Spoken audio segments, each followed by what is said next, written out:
입춘입니다. 입춘. 예. 혹시 우리 교인 가운데 김입춘 이런 분 안 계시죠?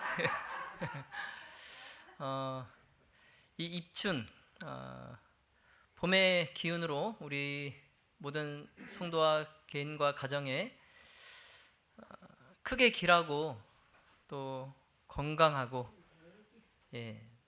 그리고 경사스러운 일이 많이 생기기를 예수님의 이름으로 기도합니다. 지난 한 주간 성령의 임재로 은혜 가운데 사경일을 잘 마치셨습니까? 네. 오늘 안식일 이곳에 모여서 기도하는 우리 모두에게도 초기 교회의 오순절에 사도들이 경험했던 성령의 침례가 베풀어지기를 예수님의 이름으로 기도합니다. 사경의 기간에 계속 강조되었던 것이 뭐죠? 무슨 침례? 성령의 침례였습니다. 성령의 침례. 우리 모두가 예수님의 재림을 기다리고 또 준비함에 있어서 늦은 비 성령이 필수인데, 이건 이제 다른 말로 성령의 침례라고 할 수 있습니다. 성령의 침례. 그래서 우리가 매일 성령의 침례를 위해서 기도해야 하고 또 성령의 침례를 받아야 합니다.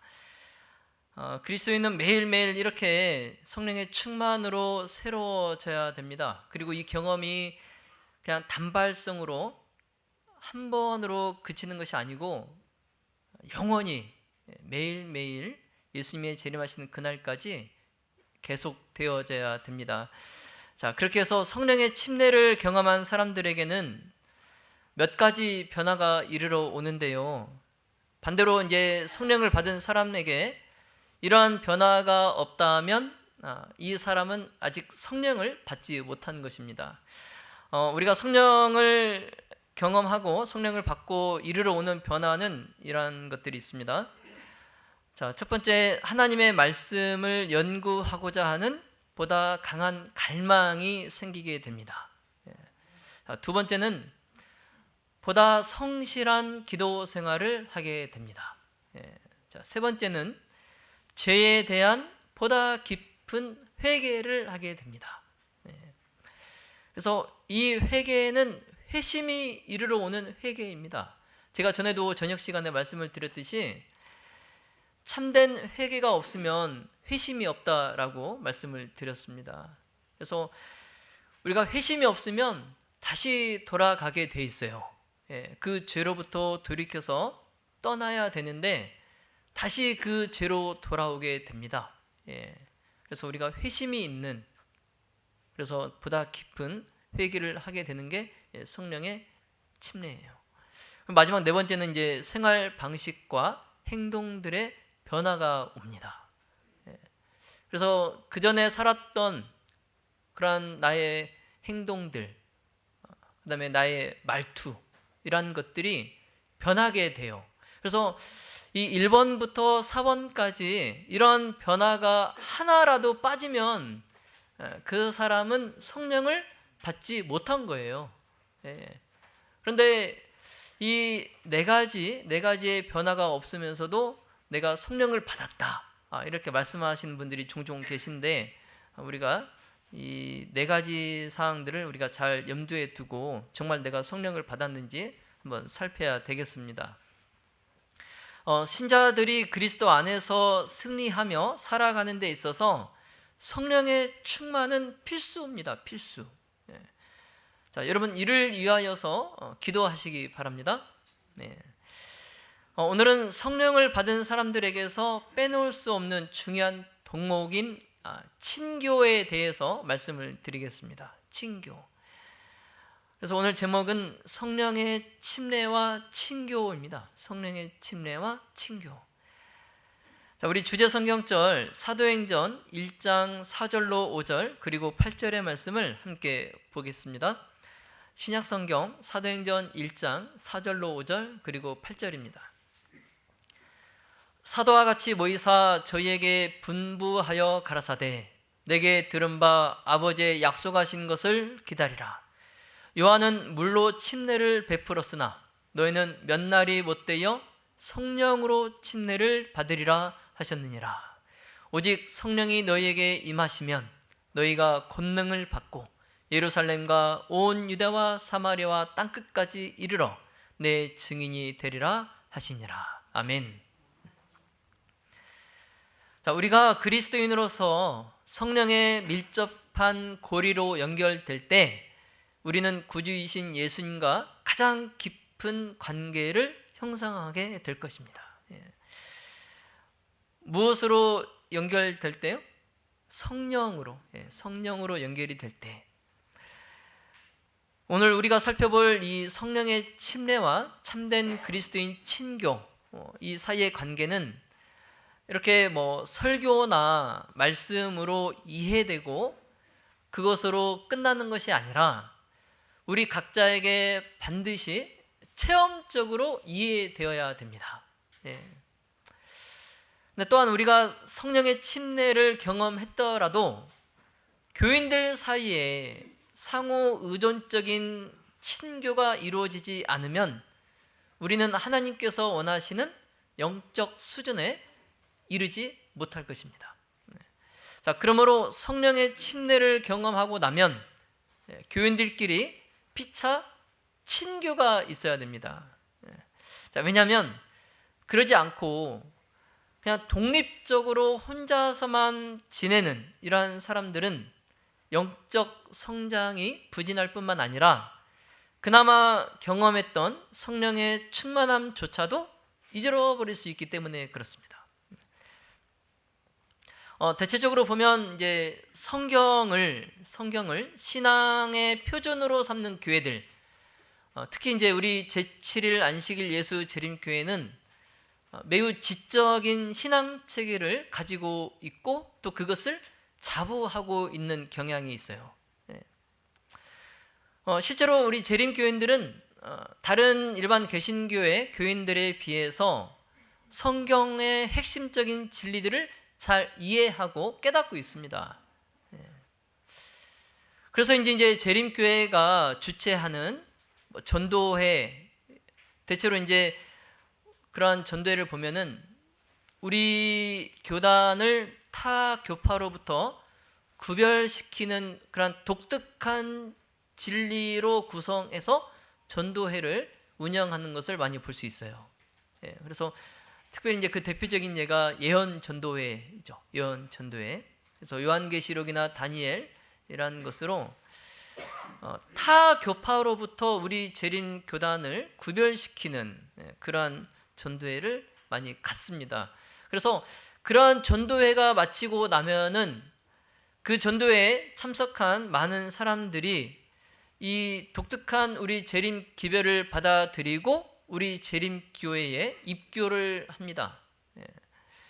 그런데 이제 재림교회가 대체적으로 그리스도인 친교라는 면에서는 취약점을 가지고 있는 게 사실입니다.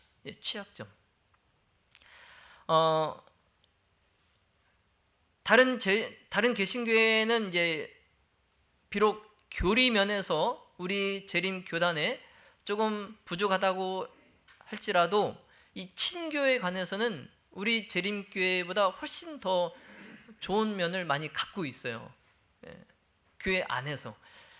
그래서 이 친교, 우리가 다소 좀 부족한 이 친교를 잘 하기 위해서는 우리가 사도행전의 오순절 이후에 초기 교회 신자들이 어떻게 했는지를 우리가 좀 유심히 살펴볼 필요가 있습니다. 사도행전 2장 42절을 한번 보실까요? 사도행전 2장 42절에 그들이 사도의 가르침을 받아 서로 교제하고 떡을 떼며 오로지 기도하기를 힘쓰니라. 아멘. 아까도 제가 말씀드렸지만 교리에 관한 한 우리 재림교단은 타 교파의 추종을 불허합니다. 그래서 서당계 3년이면 풍어를 읊는다고 우리 재림교인들은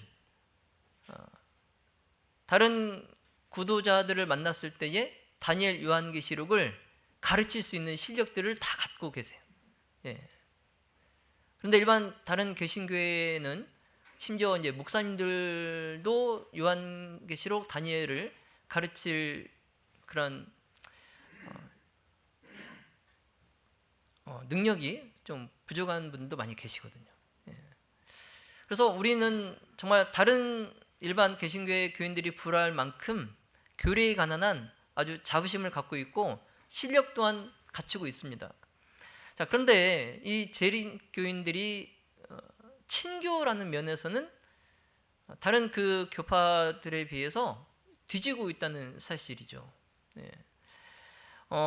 예전에 우리 교회 이제 성경학교였나요? 전도회였나요? 그걸 하는데 일반 그 개신교에 다니고 있는 학생이 이제 그 전도회 그를 통해서 이제 우리 교회를 왔어요. 그리고 이제 그게 마치고 이제 안식일 오후에 이제 그 학생들을 다 이제 교회 차에 태워서 물놀이를 갔는데 그만 그 학생이 죽었어요. 예. 물놀이를 하는 도중에 죽었습니다. 근데 이제 우리 교인들은 이제 막 이제 어떻게 이걸 해야 될지 몰라서 막 그냥 이렇게 우왕좌왕하고 막 이제 그러고 있는데 발만 뭐 동동 그러고 있는데 갑자기 관광버스 차 한 대가 오더니 사람들이 우르르 막 내리더니 그 죽은 그 학생이 가서 막 울고 막 그 아이를 데리고 막 가서 장례를 치러주고 이러는 거예요. 알고 봤더니 그 학생이 다니고 있던 교회 교인들이었습니다.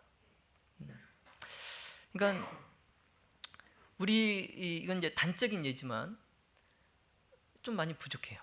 예, 인정하고 싶지 않지만 좀 부족합니다. 예, 그런 면에서. 그리고 이제 다른 교회에서 이제 전도회나 다른 것을 통해서 우리 교회에 이렇게 오게 되신 분들, 그런 분들에게도 우리가 정말 살갑게 그렇게 좀 잘 하지 못하고 있어요. 예. 그리고 이제 예배 분위기도 그래요. 예배 분위기도 굉장히 엄숙합니다. 예, 굉장히 엄숙해요. 그래서 예배 중에 아멘 소리도 안 나올 정도로, 예. 어떤 분은 이제 정말 그 이제 그분도 전도회 여지사님이신데 교회 전도회를 통해서 이제 침례를 받고 우리 교인이 되셨는데 저한테 하시는 말씀이 아멘을 못 하겠대요. 아멘을 하면은 이제 그분은 전에 다니시던 그 교회에서 그 분위기 자체가 뭐 아멘 막 잘하는 분위기니까 하시던 대로 이제 예배 중에 목사님 설교하실 때 이제 아멘 막 이렇게 크게 하시고 그런 분인데 내가 아멘을 하면은 옆에서 쳐다본다는 거예요. 그래서 그분이 크게 처음에는 아멘 막 그러셨던 분인데 점점 소리가 작아지시더니 똑같이 이제 아멘을 안 하시더라고요. 예. 그리고 또 뭐 한두 가지가 아니죠. 뭐 이제 또 어떤 교회에서는 또 여기 교회는 좀 약간 정적이네요. 막 이제 이렇게. 예. 그런데 이제 우리 재림 교인들이 대체적으로 그런 것 같아요. 예, 어느 교회를 가도 전국의 어느 교회를 가도 좀 약간 예배가 정적이에요. 예. 이제 우리가 할 수 있는 건 그나마 뭡니까? 우리가 할 수 있는 친교는 뭐예요? 예배 마치고 그냥 서로 손 잡고 반갑게 인사하는 거. 이게 이제 그나마 우리가 할 수 있는 거잖아요. 예, 아마 좀 이따 또 설교 예배 마치고 이제 끝나고 나가실 때 서로 또 막 반갑게 인사하실 거예요. 예.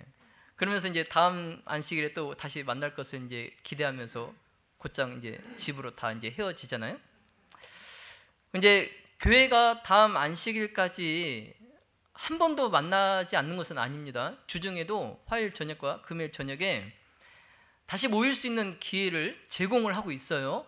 그런데 이제 바쁘다, 피곤하다, 뭐 오늘은 무슨 일이 있다 이런 이제 이유로 교회에 오시지 않아요. 그냥 일주일에 딱 한 번 이제 또 이렇게 모셔가지고 가만히 있다가 끝나면 또 이제 반갑게 인사하고 그냥 가는 거죠. 현실이 이렇다 보니까 재림교회에서 친교회 모임은 지금보다는 더 활성화될 필요가 있어요. 지금보다. 재림교인들이 참 스스로 생각하기를 우리는 하나님의 남은 무리, 남은 백성 이렇게 생각을 해왔습니다. 오랫동안. 그리고 이제 우리 재림교인들은 초기 교회가 그랬던 것처럼 하나님의 말씀의 가르침에 집중해 왔어요. 그리고 그것에 충실하려고 애써 왔습니다. 자, 그런데 이제 우리가 알아야 될 것은 뭐냐면 지금까지 해왔던 이런 교리와 말씀에 전념하는 것, 이것도 중요하지만 이것만으로는 부족하다는 것을 알아야 됩니다.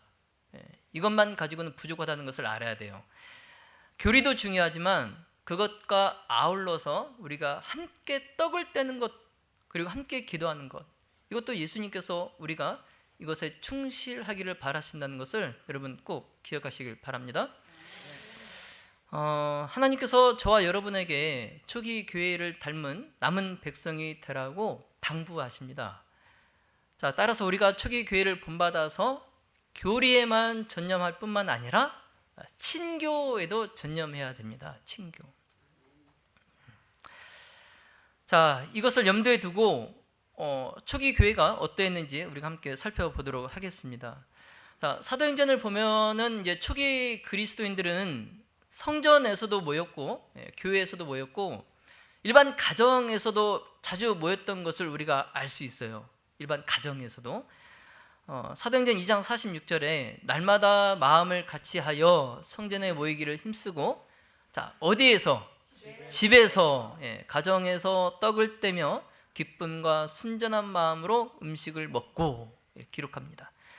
당시에 그리스도인들이 유대인의 성전에서 푸대접을 받았어요. 푸대접을 받았기 때문에 대신에 그 성전보다는 가정, 일반 집이 예배와 친교의 장소가 되었습니다. 자, 그들은 찬양과 예배와 친교를 위해서 교인들의 집을 필요로 또 그곳에서 모이기 시작했습니다. 그래서 신약 성경에 그리스도인들이 가정집에서 모였다는 기록들이 많이 있어요.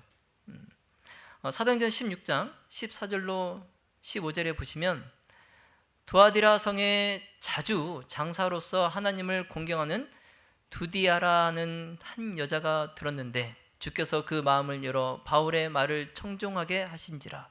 저와 그 집이 다 침례를 받고 우리에게 청하여 가로되 만일 나를 주 믿는 자로 알거든 내 집에 들어와 유하라. 강권하여 있게 하니라. 사도들이 3년 반 동안 예수님과 이런 방법으로 예배를 드리고 친교를 나누었기 때문에 이렇게 소규모로 가정에서 드리는 예배에 익숙해 있었습니다. 그때 이제 날마다 수백에서 수천 명씩 신자들이 증가하는 상황이 되는 거죠. 초기 교회 때. 그래서 그렇게 수백 수천 명씩 날마다 신자가 증가하는 이런 것이 이 가정 단위의 소그룹 그 친교 모임이 매일 새로 입교하는 그 수많은 신자들을 기존 교회의 조직에 동화시키는 그 일에 큰 역할을 했던 겁니다. 기존 교회에 동화되도록 하는데 큰 도움을 줬던 것이 바로 이 가정에서의 모임이에요. 소그룹 모임. 그래서 이 소그룹 친교 모임들이 교회의 성장에 크게 기여했던 겁니다. 그 당시 교회 성장을 하도록 크게 기여했어요. 이제 제3세기에 이르러서 로마 제국에 거주하는 그리스도인의 숫자가 600만에 달합니다. 600만. 엄청난 숫자죠. 이러한 이제 폭발적 교회 성장에 소그룹 친교 모임이 아주 적합한 환경을 제공했던 겁니다. 자, 초기교회가 이처럼 소그룹을 통하여서 새 신자들이 짧은 시간 안에 완전히 믿음의 뿌리를 내릴 수 있었어요. 짧은 시간 안에. 그리고 이제 초기 교회에서 눈여겨볼 만한 또 다른 사실은 이 소그룹은 신자들을 양육만 잘 하는 것이 아니라 강한 선교 정신도 보여줬다는 겁니다. 자, 따라서 가정 소그룹은 격심한 그 핍박 가운데서도 교회 성장에 크게 공헌했습니다. 소그룹에서 이루어지는 이러한 밀접한 친교, 구성원 사이의 친밀한 유대감, 이러한 것들이 형성됐기 때문에 그들이 모이면 피차 용기를 주는 분위기가 자연스럽게 형성되었어요. 예. 따라서 이런 소그룹 친교 모임, 이런 환경이야말로 동료 신자들이 서로 힘을 주고 받을 수 있는 최적의 장소였습니다. 우리 이제 교회를 보면은 화요일에 우리가 정규 예배를 드립니다. 교회에서. 그런데 이제 다른 광주 시내에서도 마찬가지지만 다른 많은 교회들이 화요일은 소그룹을 진행하고 있어요. 제가 화요일날 설교하는 게 싫어서 말씀드리는 게 아니라 대체적으로 많은 교회들이 화요일은 그렇게 소그룹으로 진행하고 있어요. 근데 우리가 잘 모르고 있는 것 같습니다. 제가 우리 무등교회는 소그룹을 하지 않나요? 이제 이렇게 여쭤보니까 예전에 했었대요. 혹시 유아영 목사님 때인가? 예? 네, 많이 했었죠. 유아영 목사님 때도 했었나요? 소그룹? 화요 저녁에? 평일에. 예. 그래서 근데 그 소그룹이 왜 없어졌나, 왜 다시 이렇게 정규 예배로 돌아왔나, 이제 이렇게 알아봤더니 뭐 이제 다른 여러 이유들이 있겠지만 제가 좀 인상 깊었던 이유가 뭐냐면 교회가 가까운데 그냥 교회 와서 예배드리면 되지 왜 굳이 소그룹을 하냐, 이런 이유도 있었어요. 근데 제가 이 말씀을 준비하면서 이 소그룹에 대해서 잘 모르시는가 보다, 이제 이런 생각이 들었습니다. 소그룹의 기능에 대해서 잘 모르시는 것 같아요. 지금 우리가 살펴보는 것처럼 이 가정 소그룹 친교 모임이 굉장히 중요합니다. 이 소그룹을 통해서 우리 믿는 동료, 우리 동료 교인들 간에 서로 힘을 주고 받을 수 있는 최적의 장소가 교회보다는 가정이에요. 가정. 소그룹입니다. 소그룹. 꼭 소그룹을 하라고 해서 그 소그룹 시간에 꼭 예배를 드리는 건 아니에요. 그래서 부담을 갖는 거죠. 꼭 예배를 드려야 되는 것 때문에 그 소그룹장은 이제 또 설교를 준비해야 돼요. 막 이런 부담. 또 우리 집으로 오게 되면 내가 또 식사 대접을 해야 되는 부담. 여러 가지 부담들 때문에 이제 교회도 가까운데 왜 굳이 소그룹을 하냐, 그냥 교회에서 예배를 드리면 되지, 이런 말씀이 나온 것 같아요. 그런데 소그룹의 기능, 이 소그룹의 순기능을 우리가 잘 알면 우리가 다시 한번 또 소그룹을 진행해 볼 필요도 있을 것 같습니다. 아무튼 이 초기 교회 때에 그 폭발적인 교회 성장을 했던 중요한 역할을 했던 것이 뭐냐면 소그룹이에요. 가정 모임입니다. 가정 모임. 이처럼 성령의 침례와 소그룹 친교 활동은 서로 불가분의 관계에 있어요. 성령의 침례와 소그룹 친교 활동. 그래서 신자들이 그리스도의 장성한 그 분량이 충만한 데에 이르기 위해서는 이 성령의 침례와 소그룹 친교 활동이 필수적입니다. 필수적. 자, 왜 그런지 예를 들어볼까요?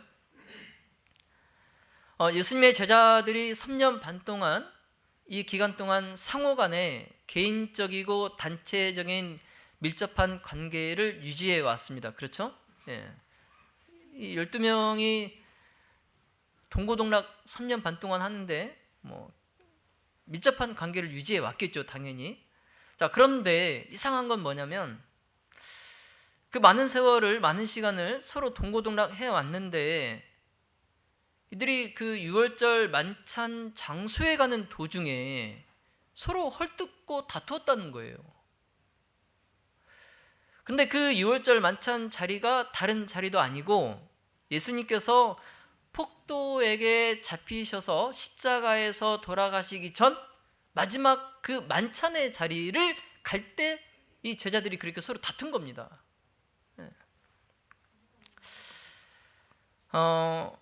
누가복음 22장 24절에 또 그들 사이에 그중 누가 크냐 하는 다툼이 난지라. 이처럼 제자들이 서로를 위하는 이 높은 수준의 그 친교에 이르기까지 어쩌면 그 3년 반이라는 시간이 부족했던 것 같아요. 예. 여러분, 이건 뭘 말해주고 있습니까? 제자들이 예수님께서 소그룹 친교 모임의 머리가 되신다는 그 사실을 인정하면서 단순히 그 모임에 참여하는 것만으로는 이 제자들로 하여금 그리스도의 장성한 분량의 충만에 이르게 하는 데에는 부족했다는 거예요. 예. 그래서 제자들이 결국 결정적인 변화를 그들이 경험을 하는데 그것은 훨씬 나중에 일어난 일이에요. 예. 제자들이 결정적인 변화를 경험하지만 그것은 이것보다 훨씬 더 나중에 일어납니다. 나중에.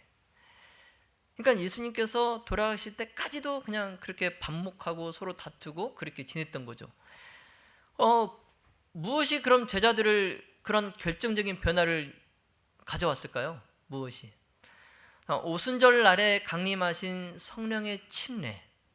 이 성령의 침례가 그 제자들을 결정적으로 변화하게 했습니다. 오순절 성령의 침례 이후로 사도들과 그 자리에 있었던 모든 신자들이 하나님께서 원하시는 참된 그리스도인 친교에 들어갔어요. 사도행전 2장 42절을 보시면 저희가 사도의 가르침을 받아 서로 교제하며 떡을 떼며 기도하기를 전혀 힘쓰니라. 자, 초기 교회가 행하던 친교 모임에는 성령의 충만한 신자들이 상호간에 영적으로 교류할 수 있는 여건이 조성되어 있어요. 따라서 이런 친교의 경험이 자연스럽게 이루어지는 환경은 역시 소그룹 모임입니다. 소그룹 모임. 자, 그렇다고 예배가 중요하지 않다는 것은 아닙니다.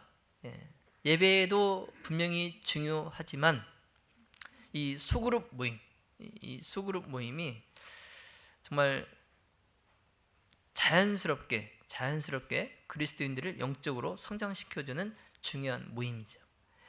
신약 성경의 교회라는 의미로 사용된 이 헬라어 단어가 에클레시아입니다. 에클레시아. 교회를 헬라어로 에클레시아. 그런데 이 에클레시아 뜻이 불러냄을 받은 자들이란 뜻이에요. 불러냄을 받은 자들. 그래서 이 세상에 살고 있는 사람들이 성령의 감화에 순응하여서 그리스도를 개인의 구주로 받아들일 때에 그들은 에클레시아, 곧 부르심을 불러냄을 받은 자들, 그들이 교회의 구성원이 되는 겁니다. 침례를 받고 교회의 구성원이 되는 거예요. 근데 이 신약 성경을 연구해 보면은 교회는 그 맡은 바 사명이나 본질에 있어서 두 가지 중대한 국면을 가지고 있습니다. 자, 첫 번째는 뭐냐면 이 불러냄을 받은 자들은 성경의 가르침을 믿으라는 요청을 받고 있다는 사실이에요. 성경의 가르침을 믿으라. 자, 사도 바울은 교회를 진리의 기둥과 터라고 불렀어요. 진리의 기둥과 터. 자, 따라서 불러냄을 받은 자들은 하나님의 말씀을 믿고 그 말씀대로 살고 그 말씀을 가르칠 의무가 있습니다. 자, 교회의 둘째 국면은 요한일서 1장 3절에 있습니다. 자, 우리가 보고 들은 바를 너희에게도 전함은 너희로 우리와 사귐이 있게 하려 함이니 우리의 사귐은 아버지와 그의 아들 예수 그리스도와 더불어 누림이라. 아멘. 자, 신약 성경이 말하는 사귐 혹은 친교, 이것이 교회가 가진 둘째 국면입니다. 언뜻 볼 때의 친교라는 것은 새로운 개념이 아닌 거예요. 사실상 우리가 안식일에 교회에서 예배드리는 것이나 또 교회에서 주최하는 이런 친목 행사에 참여하는 것들을 우리가 친교라고 할 수 있습니다. 친교. 자, 그렇지만 신약 성경이 말하는 친교의 개념은 우리가 생각하는 것보다 그 의미가 훨씬 광범위합니다. 자, 친교라고 번역된 헬라어 단어는 코이노니아예요. 코이노니아. 그래서 이 단어의 명사형은 무엇을 서로 나누는 것, 무엇에 참여하는 것, 또 무엇에 능동적으로 관련됨이라는 의미를 갖고 있습니다. 그리고 이제 이 단어의 동사형은 소통하다, 분배하다, 혹은 나누어 주다라는 의미를 가지고 있어요. 코이노니아. 자, 그러므로 함께 우리가 코이노니아 한다는 것은 뭐예요? 안식일에 예배 드리기 위하여 성전에 함께 앉아 있는 것, 그리고 어떤 친목 행사나 어떤 교회 행사에 모여서 서로 사귐을 갖는 것, 이런 의미를 갖고 있는 게 이제 코이노니아죠. 그래서 신약 성경이 말하는 친교의 의미는 그냥 한마디로 상호간에 섬기는 것입니다. 상호간에 섬기는 거. 이게 교회예요, 교회. 자, 이와 같이 이제 친교란 상대방의 주소와 성명을 그냥 아는 것 그 이상을 의미하죠. 그래서 이 친교는 안식일 아침에 반갑게 인사를 주고받는 것 그 이상을 의미합니다. 친교란 상호간의 소망과 꿈과 삶의 투쟁과 고통을 나누는 것을 의미합니다. 자, 친교란 서로 남을 섬길 수 있도록 하나님께 자신을 의뢰하는 것을 의미합니다. 자, 신약 성경에 의하면 친교란 하나님의 부르심을 받아 세상에서 나와서 같은 성경적 신조하에 공동체가 된 이 개인들이 적극적으로 소통하고 분배하고 나누어주고 서로 섬기는 모임, 이게 이제 신약 성경이 말하는 친교예요. 친교.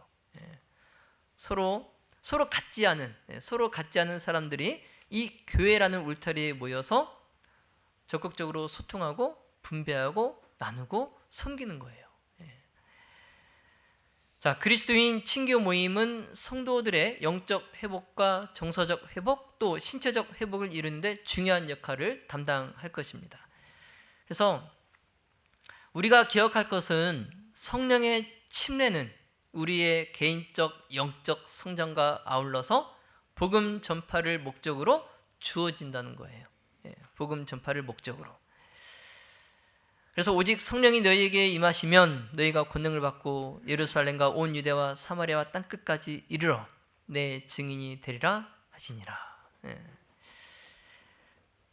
자, 그러므로 불신자들과 비교인들이 참여하지 않는 이 친교 모임은 큰 의미가 없어요.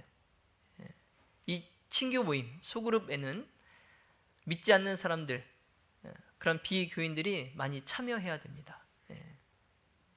그래서 하나님께서 영혼 구원 사업을 천사들에게 맡길 수도 있지만 그렇게 하지 않으신 데는 이유가 있어요.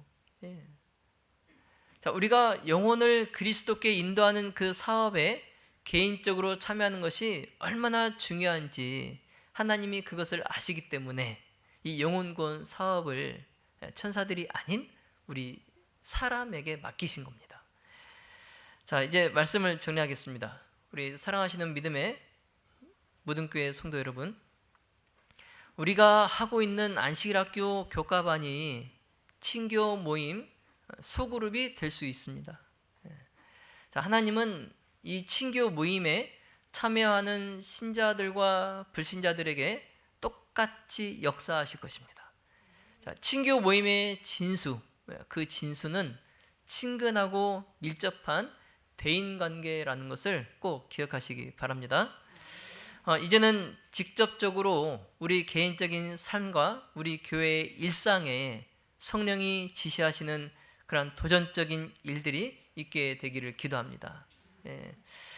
우리 초기 교회에 있었던 뜨거운 성령의 침례와 그 부흥의 불길이 다시 우리의 신앙생활과 무등교회 가운데 일어나게 되므로 그리스도의 임박한 재림을 준비하고 그 재림을 촉진시키게 되기를 예수님의 이름으로 축원하며 말씀을 마치겠습니다.